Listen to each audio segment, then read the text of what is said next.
NYSPHSAA redid their cheerleading website, and so there's a lot of really good resources on here now. So I just want to show you some of the things that are available.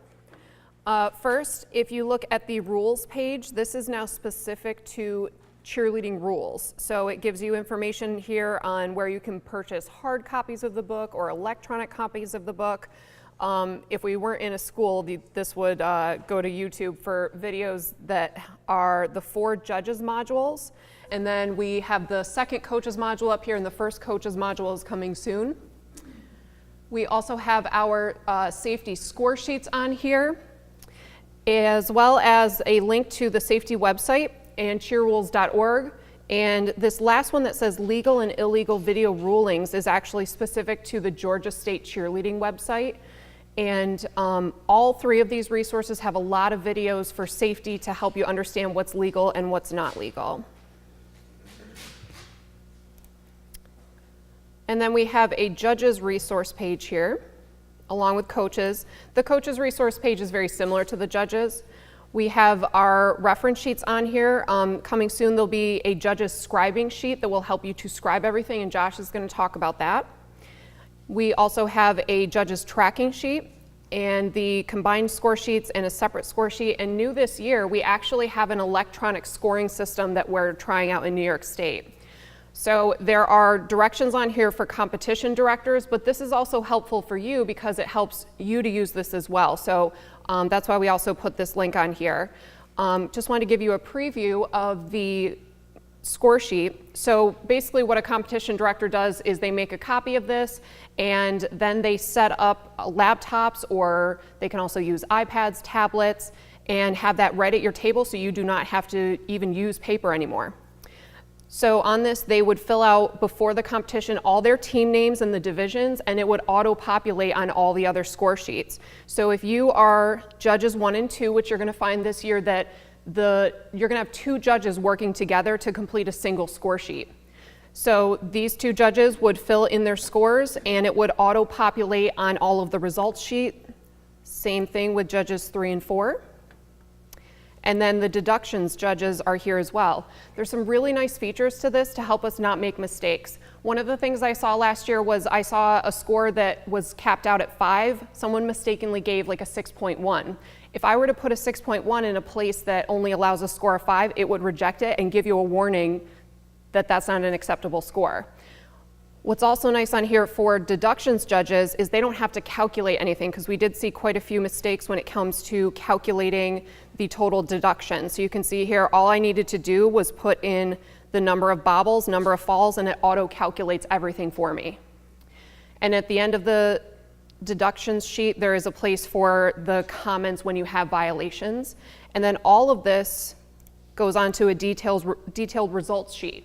And so what's nice about this is a competition director no longer has to pay for a runner. They no longer have to pay for a tabulator.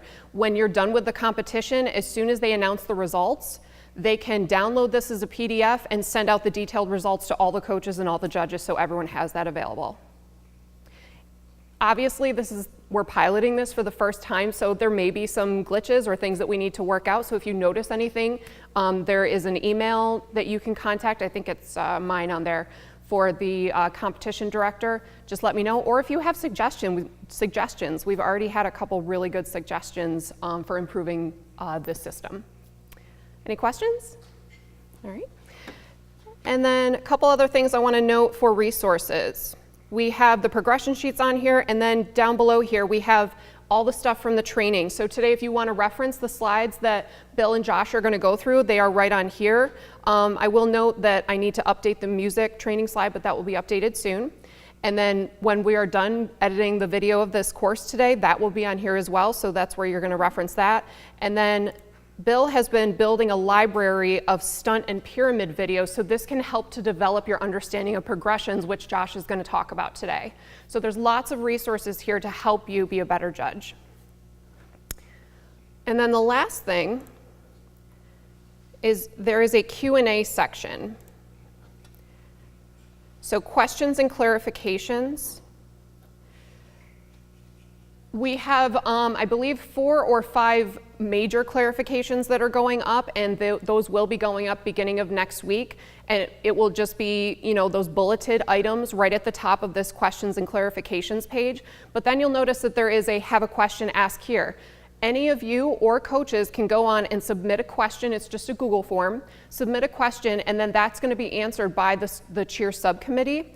And then right down here where it says coming soon, there will be a link to that spreadsheet of questions and answers. So that way everybody is getting the same clear, consistent message. Good morning, everybody. So my name is Bill Ahern, and I am from the national office for varsity down in Memphis, Tennessee. And with me is Josh McCurdy. And we're going to get started here with the training. And I wanted to go over some overriding goals that the subcommittee had, and then we'll talk about goals specific to the score sheet, and then we'll break into the actual score sheet itself, how you all will use it, how you use the other guides that are put in place as far as helping you to be consistent and get the kind of scores that these routines should be getting for you, okay? So first of all, a little bit about myself and Josh. I have been doing this I've been working for varsity for 35 years.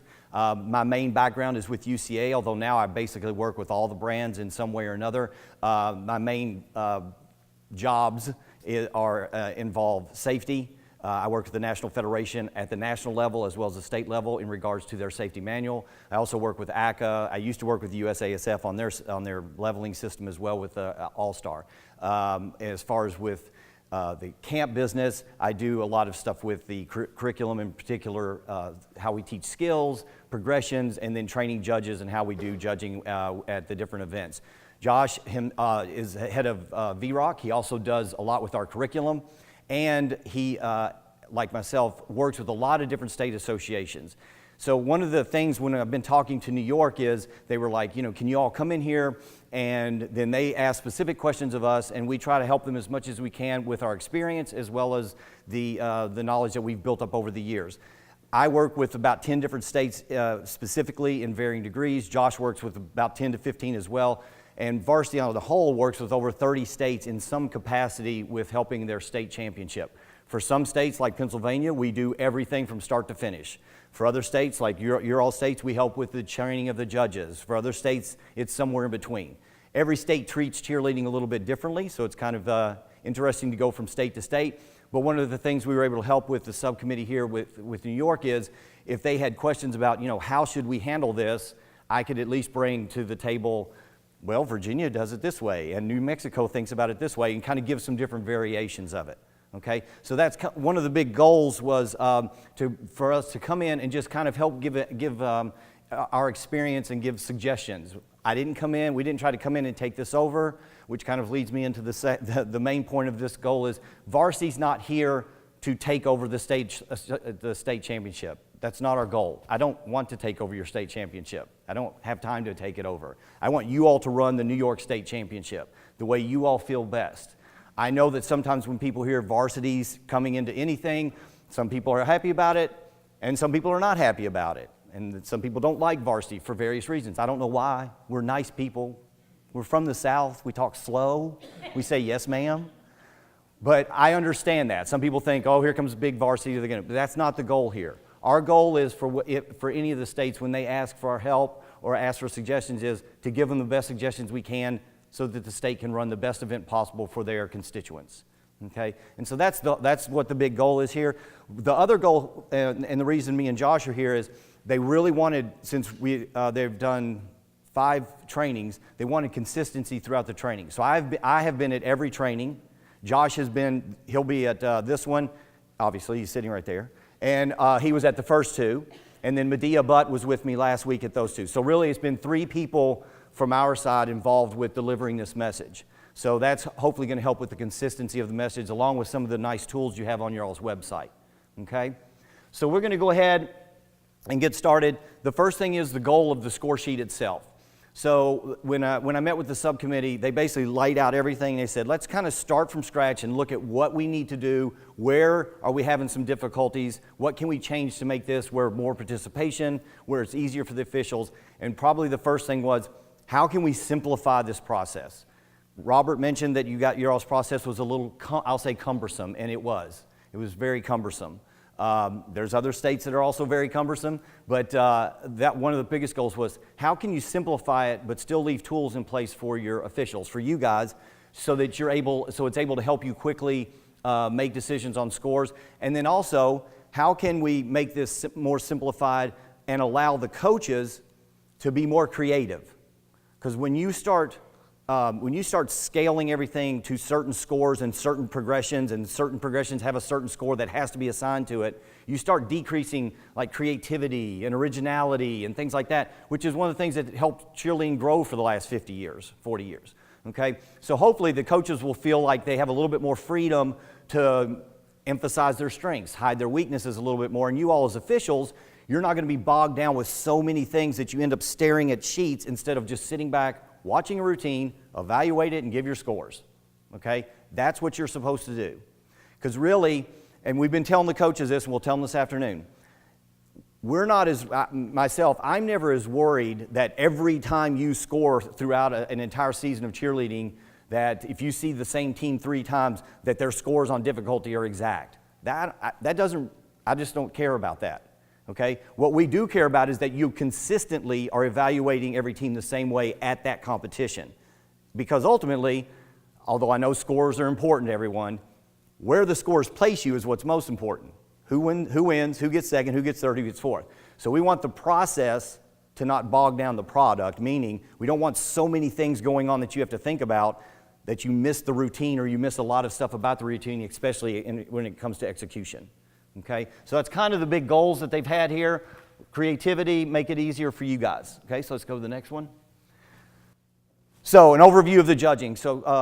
So Casey mentioned there'll be 2 judges on 1 score sheet. So there's 2 score sheets, and for lack of a better term, one of them is labeled cheer, or I'll reference it as the cheer score sheet, and one is the music score sheet. But on the cheer score sheet, there are a couple pieces from the music part.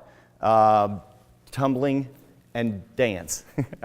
I get that confused sometimes. So if you have 2 officials and they have the cheer sheet, they'll have all the cheer points, the tumbling points, and the dance points will be assigned to them. The other two officials would have the music sheet, which would have everything else, partner stunt, pyramid, jumps. And then there's those 2 sheets together equal 95 points. Then there's a 5-point overall.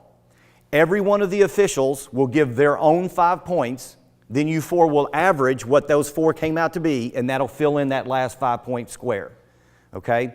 So, the 2 officials that are doing cheer, we want you to talk the entire time. There's nothing wrong with judges talking to each other. We want you to talk about it. Also, as the 2 officials, our biggest recommendation would be split the floor when you're watching it. So if I'm sitting here and who I'm working with is sitting here, I'm going to watch this half, this side more. I'm going to focus and concentrate on this side, not that I'm not going to see the whole thing. And over here, they're going to watch this side. What that's going to allow you to do is while you're scripting, let's say they put up 5 stunts. Okay, so you got a point stunt, and then you got 2 on this side, 2 on that side. And you see 3 double ups. All right, but what you may have missed if you're not focusing on one specific stunt group is the back one on that side only did a 1.5. But because this official's focusing on that side, they caught the 1.5. So now you all know it's actually 4 double ups and a 1.5. Those things like that is by splitting that floor is going to make you all better on catching everything exactly as it's performed and executed. Okay, so that's how the two official system will work. Any questions on that?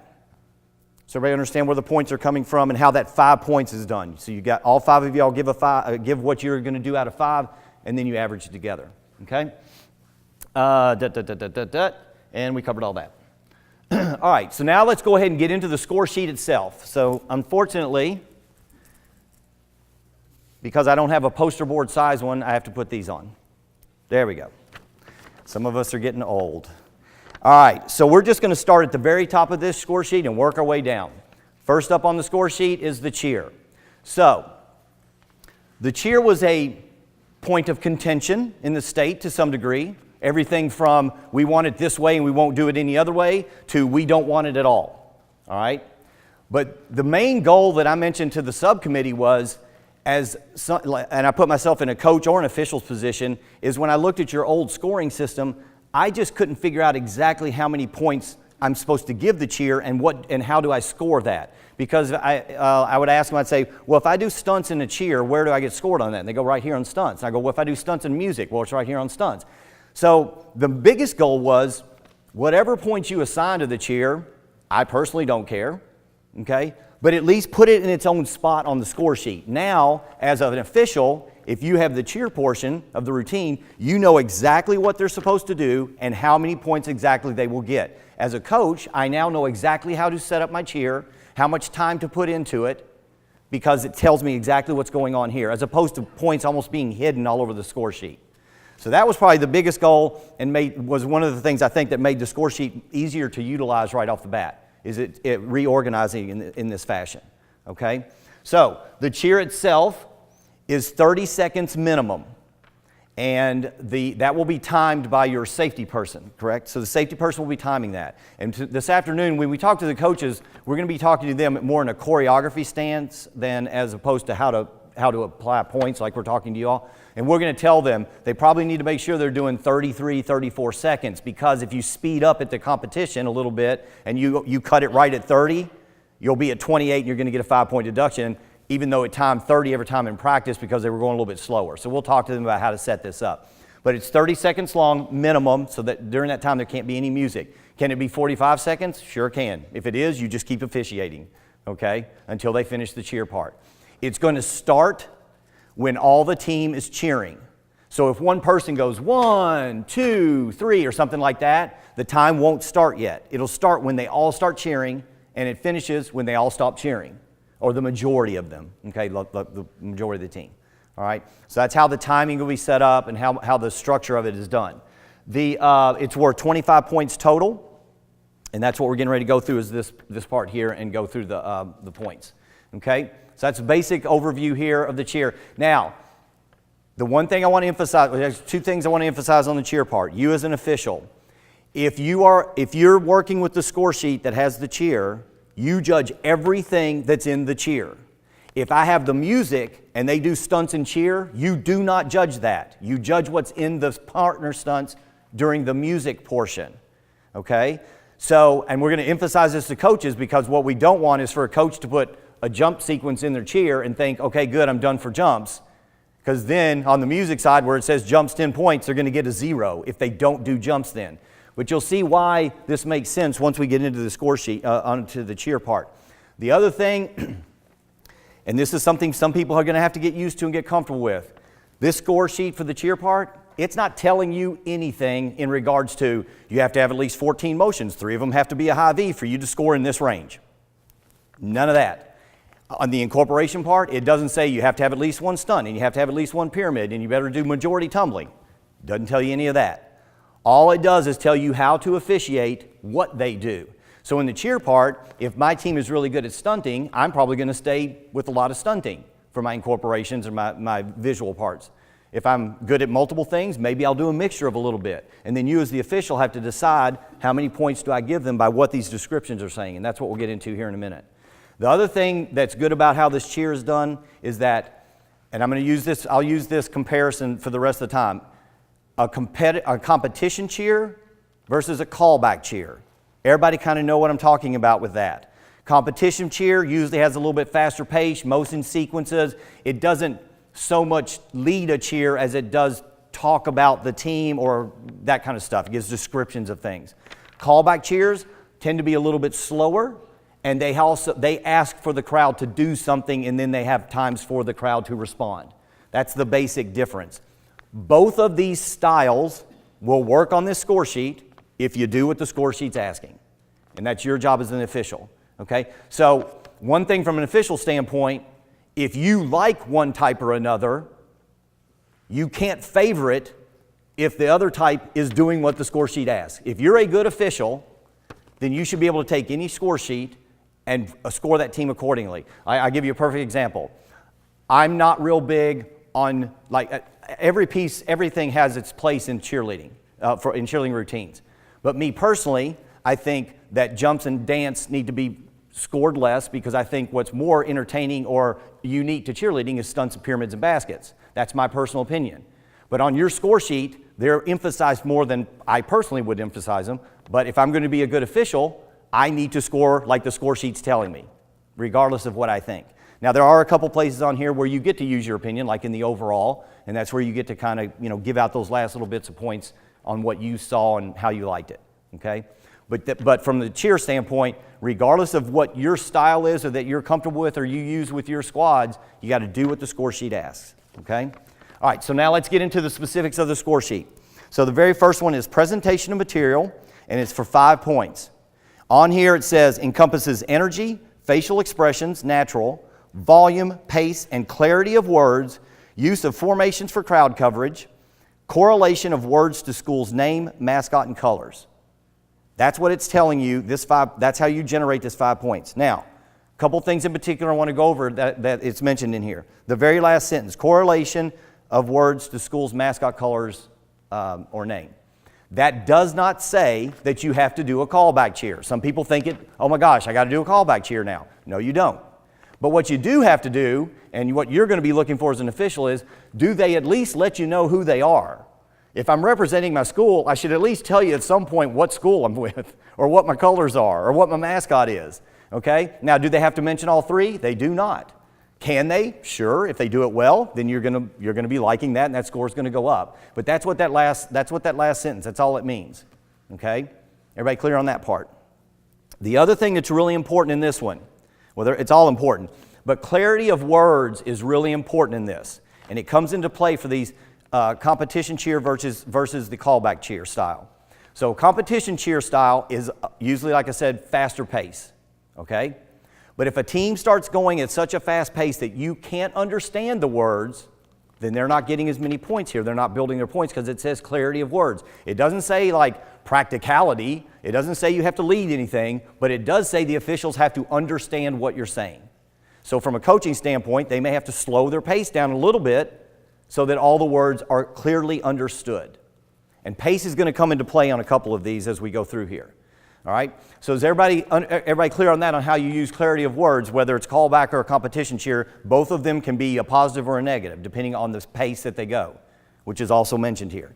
The other thing is crowd coverage and formations. And we're going to talk to the coaches this afternoon about, if you've got a team of 12, try to make them look as big as possible. Give yourself some depth. Give yourself some levels and try to use as many mats as possible. The bigger you are, the more space you use, the bigger your team looks, which is entertaining or effective, depending on if you do a competition cheer or a crowd callback cheer. Okay? So formations are important as well. So that is kind of the overview of presentation of material. Everybody good on that 5 points? Okay? See, doesn't that seem easy? You don't have to chart or track anything. You just watch it and we'll reward them by how well they do what's asked of them, okay? All right, the next part, motions. So in this 5 points, this is all about the motions, which includes props. And we'll talk about that in a second. So it says use of motions to either lead the crowd response, and this would include props, or create visual interest in correlation to the words. Okay, so you're going to be seeing how the motions are used in correlation to whatever type of words they're doing, and you're going to be evaluating motions, the motion sharpness, the execution, placement, and the synchronization in particular of these motions. So that's this 5 points. Okay, so does it say anything about you have to have a motion sequence, that you have to have X amount of motions, that majority of your team has to be doing 5 motions at some point? No, it doesn't say any of that. All right, so in the cheer portion, you've got especially in the callback side, you've got traditional type motions that are used. High V, low V, punch, and a T. Those are the traditional ones in callback types. So if they use only those types, and they use them well, and they have enough of them, and we'll talk about how you can get enough of them, but if they have enough of them, then they should be doing well in the motion part. If their synchronization's good, if their placement's good, if the sharpness is good. Okay? If they do more of a competition cheer, they may throw in K motions or broken arrows or diagonals and stuff like that. All right? Again, perfectly fine as long as sharpness, placement, synchronization. Okay? So we're not looking to be counting or you have to use certain types of any motions, but you're going to evaluate their motions look good, they used enough of them, they worked well with the words, they were sharp, the synchronization was good, the placement was good. That's how you're evaluating this. In regards to the props, which could be palms, megaphones, signs, okay? They don't have to use any of them, and they can still do well here. If they do put them into their cheer, they need to make sure they're doing them correctly. Okay, and you can have signs, palms in particular, can actually add an entertainment or a visual part to your cheers, especially in the cheer, like a cheer motion sequence. Okay, but you can also use signs as motions, like a lot of people will push them out, pull them back, put them to the side, pull them back. Okay, are they sharp when they do that? Do they show the sign when they're supposed to? So if I'm doing a callback cheer, then, and I'm going to use signs, and part of what you're evaluating is, did they use the signs well? Did they put the signs up right before the word that's supposed to be yelled back so I could see the word that's on the sign? Okay, those type of things. Did they make a creative visual out of them? All right, how did they use their palms? Do they have to use all of them? No. Do they have to use at least one of them? No. You're evaluating if they do use them, how well did they use them? Okay, so that is what motions are all about. Everybody good with that 5 points? All right, now we're going to move. Now the last 15 points has to do with skills. All right. So the first 5-point block, this is simply labeled skills. This is all about how they use the skills. Okay? It's not how they do them. It's not which ones they do. It's how they use them. And basically what you're looking at here is, are they using them to enhance words or specific parts of a cheer? Okay? Whether it's for an entertainment value, or it's because they're doing a callback cheer and you're trying to get levels, you're trying to get motions and signs up in the air. Okay, so that's what you're looking at. Effective use of skills to enhance the cheer or response and or create visual interest that correlates to the words. So as an example, I'm doing more of a competition cheer. I've got 8 girls that can throw a back tuck, and during the cheer they're going to throw a back tuck and land, and maybe they land on a pause and they hold here and they stand up on a pause or something like that. As opposed to placing the tucks where I throw a tuck on a specific set of words, but I'm able to stand up on a big word in the sentence like win or the school name or whatever, and I can stand up out of that tuck straight into a punch motion or something. Now I've used that tumbling better than if I just randomly threw it and they stood up on a pause. Everybody see the difference? So I'm using those skills to enhance a specific word. Whether it's a callback cheer or a competition cheer doesn't matter. There are still words that can be enhanced with the skills you use. Okay? Any questions on that part? And remember, on this part here too, it doesn't say what they have to do. So the skills that they use, you're basically evaluating how well did they do them? How well did they use them? Did they spread them out enough? Okay, to make their team look bigger? Did they utilize everybody? We'll talk about that in a second in the execution part as well. Okay, so that's what you're looking for here with that 5 points for skills. How did they use them in correlation to the words in their cheer? All right, good on that? Awesome. All right, this last piece. This is the 10-point block. So there's 10 points in this, and it's labeled execution. And here's what goes into this. How well the skills of the cheer are performed. Skills used are technically correct and strong, synchronization, spacing, overall skill level shown with stunts, motion, jumps, etc. Now, it does mention motions, so let's say a team comes out and doesn't do any what I would consider skills, tumbling, jumps, basket tosses, pyramids, stunts. Let's say they don't do any. Motions are mentioned, so they can get some points, but it's going to be probably a fairly low score, okay, if all they're showing you is execution of motions. Also, because there's already 5 points for motions, okay? So we're going to be emphasizing to the coaches, you need to be doing some type of skills or incorporation. Again, it's whatever your team can do. I'm not saying they have to, we're not going to tell them if you can't score well if you don't have a 1.5 up and they barely have extensions. I don't want them doing 1.5 ups then, okay? So it's about the execution part. So first let's go through execution, and then we'll talk about one sentence in here in particular and how difficulty comes into play with this 10 points. So in regards to execution, you guys, one of the sheets that you have available to you, it has a bunch of color bars on it. Okay, well also on there is a block that has indicators. And it has indicators for tumbling execution, but also has them for partner stunts and pyramids. And basically it's giving you a little bit of an outline. This is the type of stuff you look for execution. I'm going to run you through these real quick and let you know what I think is most important and how visually you can tell if they're doing it right or wrong. Okay? So in regards to stunts, and all of this applies to pyramids automatically because all they are is a bunch of stunts that are, overlapping or connecting. So in the execution, with the bases, I'm looking for a couple main things. Number one, most important, since most skills are multi-based, I want the bases to be as close together as possible. The more the power is underneath the top, the better the line is that you're going to look at. The better the technique is, it takes pressure off the lower back. The wider the two bases get, the more the stunt starts looking like a triangle here. Now I'm putting more, having to use my arms and shoulders more than the trunk of my body. I'm making the stunt harder, and a lot of times it'll start getting loose and fall down the middle. So I'm looking for how close bases are together, especially in spinning skills, which have a tendency to push bases out because they either drop their shoulders back to see what's going on, or the tops, when they start spinning, their feet will float out and then they move out to catch them. We want them to spin and bases come in underneath it, all the power underneath. That's the first thing I look for when I'm watching a stunt.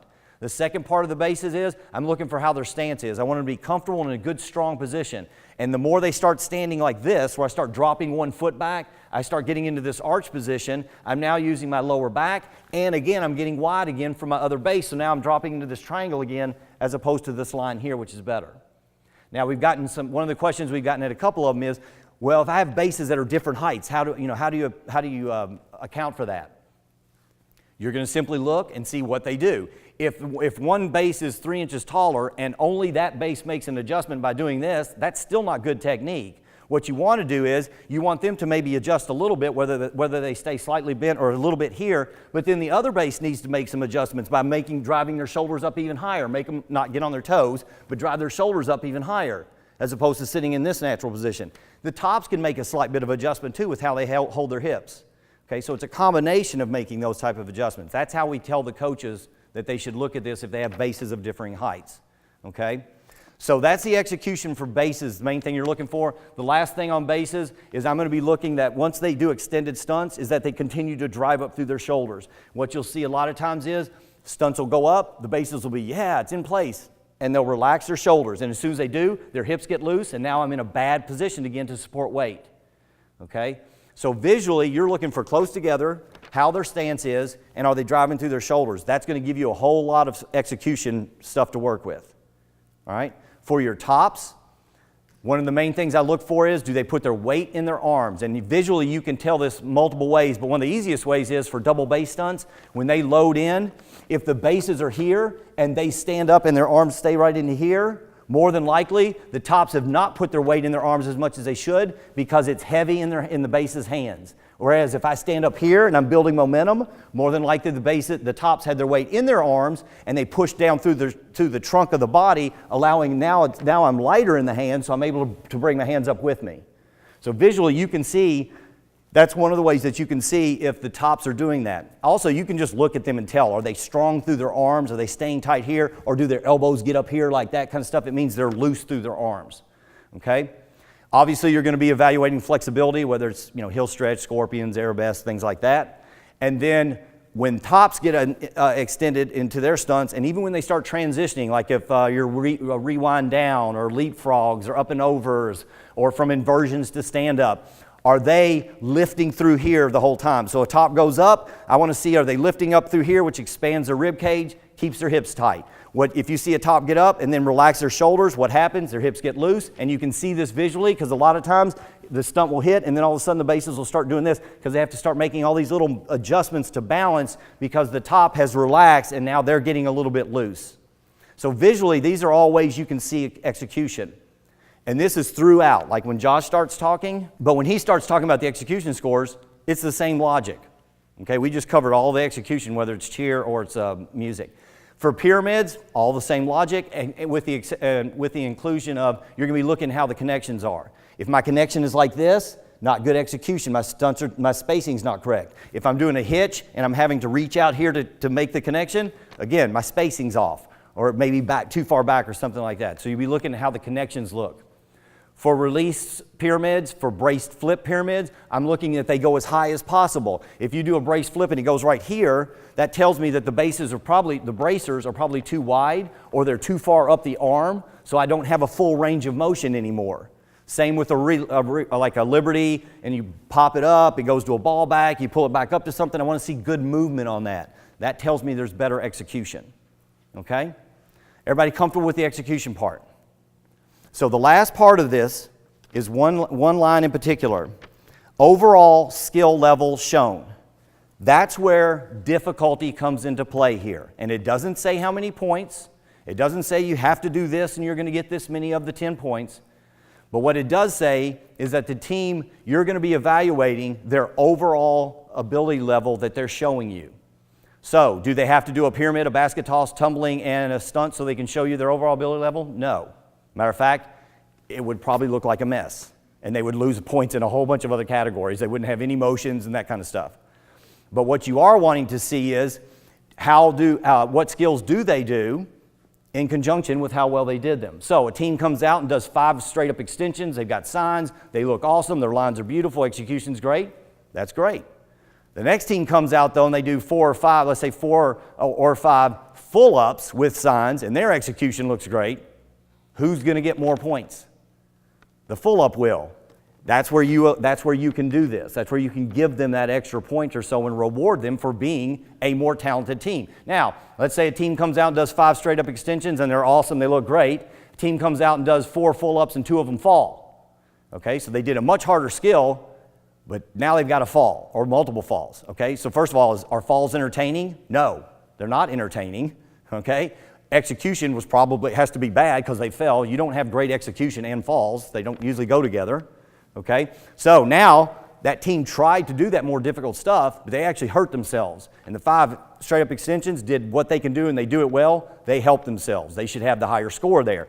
The fall, you've got a whole bunch of execution issues where that number is going to go down. And on top of that, they may come up and say, "But we did 4 full-ups." No, technically you did 2. You fell on 2. So 2 full-ups does not beat 5 straight up extensions anyway. Okay, so that kind of stuff. So that's how you're going to use that overall. For some teams, it may be that they do a stunt sequence that's real nice, and then during it, maybe 5 or 6 back tucks, and they're placed correctly. So they did a couple different types of skills, but they used them well. Then that's awesome. Okay, then you would award them accordingly. All right. So you've got some flexibility in here, and as long as you stay consistent with how you are evaluating, that's all that matters. Okay, that's all that matters. All right. One last thing that you're going to be looking for overall in the cheer in general, in the music part, it sometimes makes sense to go, okay, I've got 12 girls, I've got 6 back tucks. So I'm going to set up a formation sometime in my music where the 6 back tucks will go, and so you guys will be up here in the front. We're all going to clean on 3. We're going to set on 5, and you 6 in the back with no tucks, you're going to nugget on 7, and the tucks will go, and then we'll all stand back up. Sometimes that makes sense. Me personally, I would do something different, but some people hide skills or hide people that can't do a skill. But in the cheer, that makes no sense because in the cheer, unlike music, you're also being evaluated on other things that, like, let's say you have somebody on your team that can't do anything. They're not a tumbler, they're not a jumper, they barely know how to stunt, but you know what? They're a great cheerleader, they're a good leader, they're a senior, she's adorable, she's been on whatever. She can still help you in the cheer. So I've got 3 stunts that go up. Instead of putting everybody in the back I've got 4, let's say I've got 4 left over, instead of putting them in the back during that part, those are the ones that go in the windows in the front. They either have palms in their hands, signs in their hands, or whatever. They're able to help you keep getting points in the motion part and the volume part of the overall presentation. So you see how everybody can be used to be building in multiple places. So you've got the stunts that are getting you points here, but then those other people, they're helping you stay or keep getting points up in these upper ones, as opposed to hiding them, and then let's say your voice goes down because the incorporations they're concentrating on the incorporation. And now you're losing counts where you could have been doing motions because they're in the back just hiding, and 3 of the 4 people in the stunt can't do the motion because they're back spotting or basing. Okay? So that's what we're going to talk with these coaches this afternoon. You can make your formations look bigger, and you could be getting points in other places. You as the official, you're going to be watching that and saying, okay, did they utilize everyone? Are they getting more points in the motions? That kind of stuff. Did their volume stay up when they were incorporating? That's a key one. Okay? So everybody comfortable with the cheer portion in general? So we're going to talk about the voice here for just a second, because I'm going to tell you what we're going to tell the coaches this afternoon, because we got this question at a couple of the other trainings. And the question was from the officials. They're like, what do you do if you feel like the crowd is overpowering the cheer? How do you officiate that? Well, first of all, from your standpoint, and this is what I'm going to tell the coaches, you do the best you can on deciding, are they actually carrying the voice, and then so that you can appropriately score them on the voice pace part of it. Okay, you just have to do the best you can. You can't penalize them because they're JV teams yelling for them, but you just have to do the best you can. All right, so that's what I'm going to tell the coaches. But I'm going to tell the coaches they need to make sure their crowd or their JV team or whoever that they, basically sit them down and go, look, we love your enthusiasm, and there's certain times where we'd love for you to cheer, but there's also times where we don't want you to because it either speeds us up or it makes it where the officials can't hear us or that kind of stuff. And we'll talk to the coaches about that. So that's kind of how we're going to talk to the coaches about that voice part. From your all standpoint, you just do the best you can, distinguishing and determining how well they did, okay? Because that's all you can do. All right. Any questions on any of the cheer part? Everybody comfortable with that 25 points and how to use it? All right.